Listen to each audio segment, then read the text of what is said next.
Le maillot jaune qui récompense le vainqueur du Tour cycliste du Mali a été présenté au ministre des Sports ce mardi au cours d'une cérémonie officielle. Cette cérémonie a également servi de cadre aux responsables pour faire le bilan de la compétition. Je peux vous rassurer que les athlètes sont tous mis dans leurs droits. C'est-à-dire qu'après le Tour, il y avait 7 780 000 qui étaient prévus pour les différents prix et primes pour l'ensemble des participants.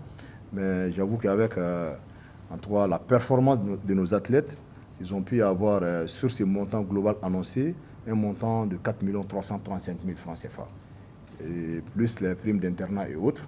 Donc répartis entre athlètes, chacun a pu, en tout cas, pu avoir 337 500 000 francs CFA. Et là où je vous parle, chacun d'eux a ces montants-là à sa disposition. Donc il n'y a vraiment pas de problème de prime, il n'y a pas de problème de dire qu'ils ont participé à quelque chose et qu'il y a quelque chose qui reste au niveau de la fédération ou au niveau du département. Tout a été réglé hier soir, y compris l'encadrement. Le ministre des Sports a exprimé sa joie. Signe de cette joie, il a annoncé que le département a mis à la disposition de l'équipe une somme de 2 500 000 francs CFA. Donc nous avons estimé que ce serait bien, c'est vraiment à titre symbolique.